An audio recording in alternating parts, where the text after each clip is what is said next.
were just wasting time.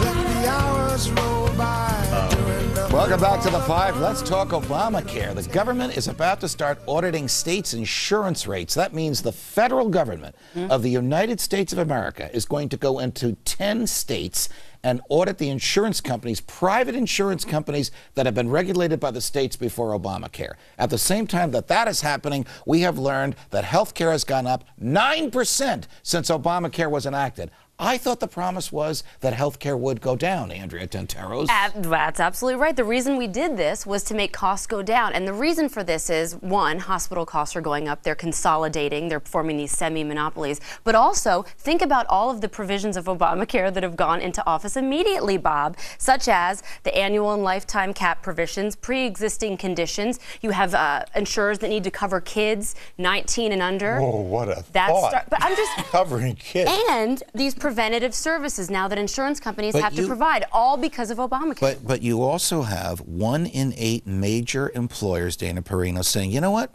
I don't think I have to provide health care anymore. Let's let the government do it. We're going to get taxed for it anyway.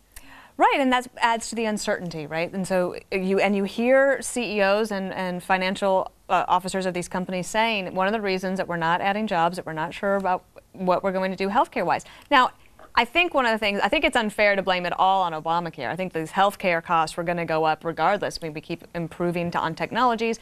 The system is broken.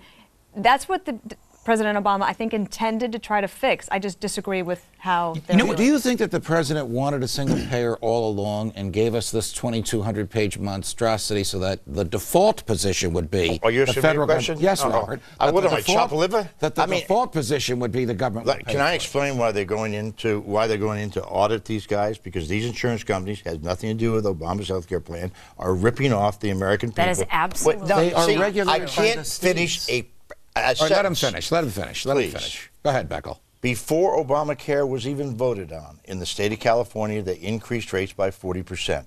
The insurance companies who insure on medical care in this country are the only, besides one other group, the only ones they conclude with one another set prices. They are bad. They are dangerous. They deserve to be audited. And frankly, some deserve to be purple. Let me tell you what. Go ahead, Greg. The real truth about this is, remember it was about 2 years ago, those people at the healthcare town halls, everybody was making fun of them because they were angry, because they were confused, they were worried.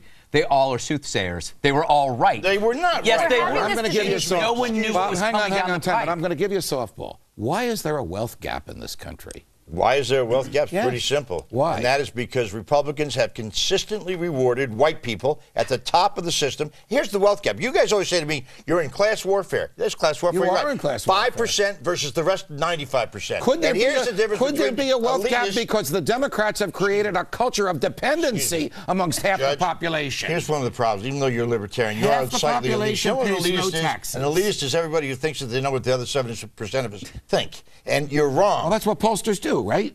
Listen, let me tell you something. Poll after poll after poll, people are losing ground. Hispanics are making, what, 25% less than they were against white people, 30% for blacks. God knows what poor white people are making. The fact is that this country is divided into two. The very wealthy and the middle and the rest of it. And if you had it's just a disgrace. I'll give you my wallet later. Here's the thing. I looked at that census data, and there was one thing I didn't understand, because they're saying that whites have 20 times the amount of wealth as blacks. So I'm looking at this.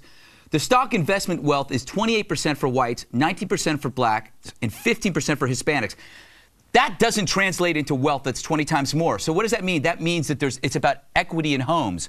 All this is going back to the real estate bubble that had burst because these people, unfortunately, a lot of Americans got homes that they weren't supposed to get, Dana, and they lost their money. Do you think there is some racial animus in any of the legislation that cuts taxes or incentivizes work? No, Do you think that Beckel even remotely knows what he's talking about? I don't think they picked him out and said because you're black and Hispanic or Italian that they would say that's the cut. The fact is, but they lost all their money on these loans. When you go to No. Would you let Perino answer, please? Dana.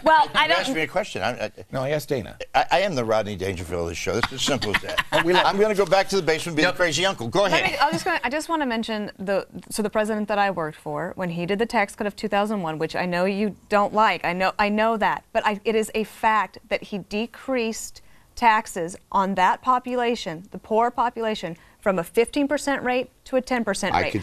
If people want to advocate for going back to the Clinton rates and increasing taxes on low-income people, including a lot of Hispanics and African Americans, by 33%, you know, be my guest. Do you think that's not going to hurt the economy more? Let me be your guest. Under the Clinton administration, they made more money than they have under any other administration. That is not a political thing, Bob. It is. How is that this thing about the political? stock portfolio. Excuse me. Blacks have only 19%. You know what they own? They own 2 shares of McDonald's, maybe. Why and is the white people you're talking about are Goldman Sachs with $1 billion. Why is it that the bottom 47% of wage earners pay no taxes and the other 53% pay all the taxes? Because they're poor, because you guys get all the money. And we made them poor? I'm Rodney Dangerfield. Get out of here. Coming up on the 5, the latest on the ATF's Operation Fast and Furious. How high up the food chain does it go? Did the Attorney General know? Did the President know? We'll be right back. Trying to find me a better way. Wishing I was deep in the water somewhere. Got the blue sky breeze and it don't seem fair. Only worry in the world is the tide gonna reach my chair. Sunrise, there's a fire in the sky, never been